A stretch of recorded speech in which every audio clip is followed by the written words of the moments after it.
রেখেছিল যাতে কেউ সেখানে প্রবেশ করতে না। সেনানিবাস থেকে নারীদের অপহরণ করে তাদের স্তন কেটে ফেলা হতো। তারা কিছু ফটক বন্ধ করে রেখেছিল যাতে কেউ সেখানে প্রবেশ করতে না পারে। আমি কোথায় যাব বুঝতে পারছিলাম না, কারণ এটি ছিল আমার প্রথম দিনের ডিউটি। ভুলবশত আমি সেখানে ঢুকে পড়ি আর কাকতালীয়ভাবে এমন একটি কক্ষে প্রবেশ করি যেখানে মৃতদেহগুলো জড়ো করে রাখা হয়েছিল। সৈয়দপুর, দিনাজপুর, সান্তাহার, রাজশাহী, নওগাঁ, বিভিন্ন শহর থেকে যেখানে গণহত্যা চলছিল। আর সবাই, কিভাবে বলবো, তাদের বুক উন্মুক্ত, ভয়ঙ্করভাবে ক্ষতবিক্ষত। আমি ভাষাহীন। তাদের স্তন কেটে ফেলা হয়েছিল। ক্ষতগুলো এত গভীর ছিল যে তাদের মাংস বেরিয়ে আসছিল। আর সেখানে খোদাই করা ছিল জয় বাংলা। আর এপিআর কি করলো? তারা একটি ট্রাক নিয়ে এলো এবং লোকজনকে আশ্বস্ত করলো যে তাদের নিরাপদে সরিয়ে নেওয়া হবে। মানুষ প্রাণ বাঁচানোর আশায় উঠে পড়লো ট্রাকে। একটি নদী আছে, কাঞ্চন নদী। তারা সেখানে গিয়ে সবাইকে নামিয়ে এক লাইনে দাঁড় করিয়ে গুলি করে হত্যা করলো। আমার প্রতিবেশী মা সেখানে গিয়েছিলেন।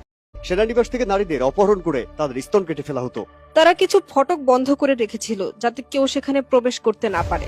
আমি কোথায় যাব বুঝতে পারছিলাম না, কারণ এটি ছিল আমার প্রথম দিনের ডিউটি। ভুলবশত আমি সেখানে ঢুকে পড়ি আর কাকতালীয়ভাবে এমন একটি কক্ষে প্রবেশ করি যেখানে মৃতদেহগুলো জড়ো করে রাখা হয়েছিল। সৈয়দপুর, দিনাজপুর, সান্তাহার, রাজশাহী, নওগাঁ, বিভিন্ন শহর থেকে যেখানে গণহত্যা চলছিল।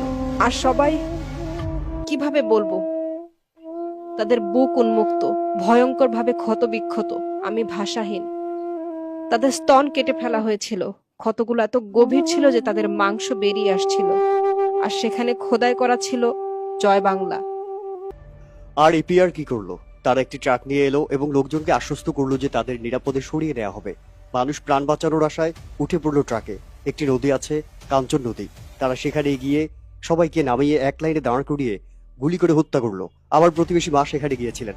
সেনানিবাস থেকে নারীদের অপহরণ করে তাদের স্তন কেটে ফেলা হতো। তারা কিছু ফটক বন্ধ করে রেখেছিল যাতে কেউ সেখানে প্রবেশ করতে না পারে।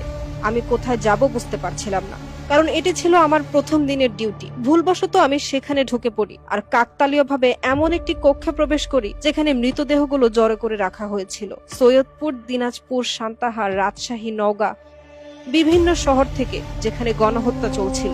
আর সবাই, কিভাবে বলবো, তাদের বুক উন্মুক্ত, ভয়ঙ্করভাবে ক্ষতবিক্ষত। আমি ভাষাহীন। তাদের স্তন কেটে ফেলা হয়েছিল। ক্ষতগুলো এত গভীর ছিল যে তাদের মাংস বেরিয়ে আসছিল। আর সেখানে খোদাই করা ছিল জয় বাংলা। আর এপিআর কি করলো? তারা একটি ট্রাক নিয়ে এলো এবং লোকজনকে আশ্বস্ত করলো যে তাদের নিরাপদে সরিয়ে নেওয়া হবে। মানুষ প্রাণ বাঁচানোর আশায় উঠে পড়লো ট্রাকে। একটি নদী আছে, কাঞ্চন নদী। তারা সেখানে গিয়ে সবাইকে নামিয়ে এক লাইনে দাঁড় করিয়ে গুলি করে হত্যা করলো। আমার প্রতিবেশী মা সেখানে গিয়েছিলেন। সেনানিবাস থেকে নারীদের অপহরণ করে তাদের স্তন কেটে ফেলা হতো। তারা কিছু ফটক বন্ধ করে রেখেছিল যাতে কেউ সেখানে প্রবেশ করতে না পারে।